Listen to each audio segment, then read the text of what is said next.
Hello. This is the last of the 5 short videos reflecting on the pandemic crisis, but also reflecting on what we have to learn from it in our Christian life. The Bible reading set for last Sunday, the first Sunday of Advent, began with the cry to God from the prophet Isaiah, "Oh, that you would tear open the heavens and come down."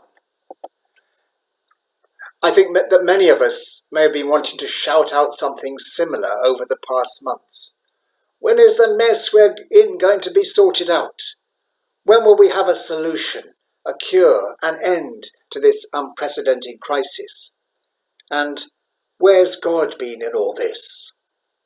Maybe we've even been tempted to wonder if God has gone AWOL, absent without leave. Over the past few days, in these short videos, we've nevertheless been searching for signs that God has been present to us in the midst of this crisis that has overtaken the world, this pandemic that has shaken our confidence and has questioned our complacence. And we've seen glimpses of light in the darkness. We've recognized our dependence on something larger than ourselves, that despite our fragility or mortality, we're sustained every minute of the day by that breath of love, of life, which holds us in existence. We've acknowledged the economy of gift, the offering and receiving, which runs through everything life-giving on earth, and which we've seen evidenced in countless acts of generosity between people. Even though we've struggled with isolation and a sense of being cut off, we've found new possibilities of relating to each other and with the rest of creation. We've found the importance of being in touch with the fundamental interconnectedness that lies at the heart of creation. As St. Francis of Assisi discovered through coming to know Brother Jesus, we are brothers and sisters to each other. And despite all the muddle and anxiety, we've seen that God's faithfulness towards us continues and is given witness in countless acts of faithful service and kindness during these pandemic days. For the heart of our Advent faith as Christians is that God isn't a quitter. God doesn't quit, doesn't abandon us when the going gets tough. To the contrary, God comes to us, not to give simple answers to the mess we're in, not to provide an instant cure for our human vulnerability or a solution to the precariousness of life on earth, but to be with us, Emmanuel. The whole story of the Bible is that God doesn't turn his back on us in our fragility or even in our foolishness. God comes to us as a fragile baby born in poverty and as a criminal crucified in a state-sponsored execution.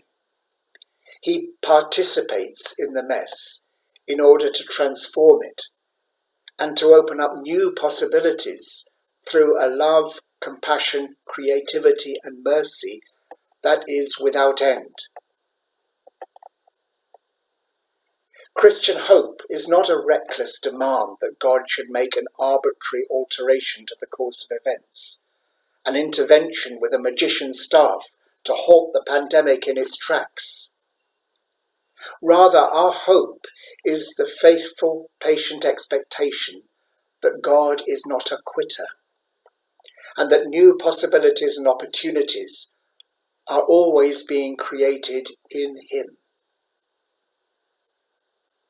It's the expectation that there is, in the source and goal of all things, that which we name as God, an abundance of life and love, of ingenuity and creativity, of mercy, compassion, forgiveness, and steadfast purpose, which is more than adequate to the task of enduring what the world, his precious creation, is going through.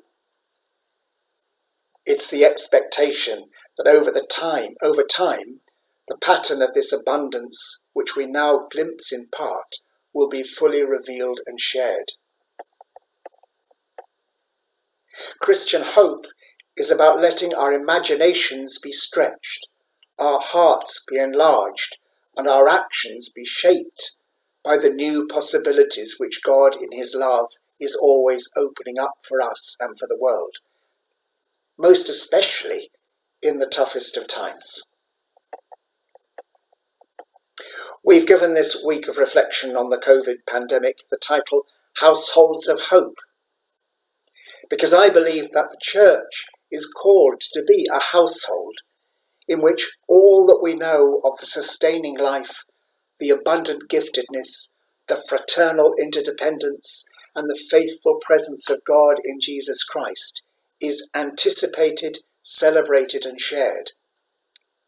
We're not a group of people who, by wishful thinking, believe that everything will come right and get back to normal in the end. The church is rather the place where God's transforming future, outlined for us in the life, death, and resurrection of Jesus Christ, is glimpsed and put into practice now, in expectation of its completion in God's good time. One day, when this pandemic has passed, we'll of course be able to party physically together again. But in our hearts and minds, I suggest we should already be raising a glass in joyful anticipation of the bigger party already started in heaven, when all God's possibilities come to fulfillment. Every blessing for the rest of Advent and for a wonderful celebration of the feast of Christ's birth. God with us. Amen.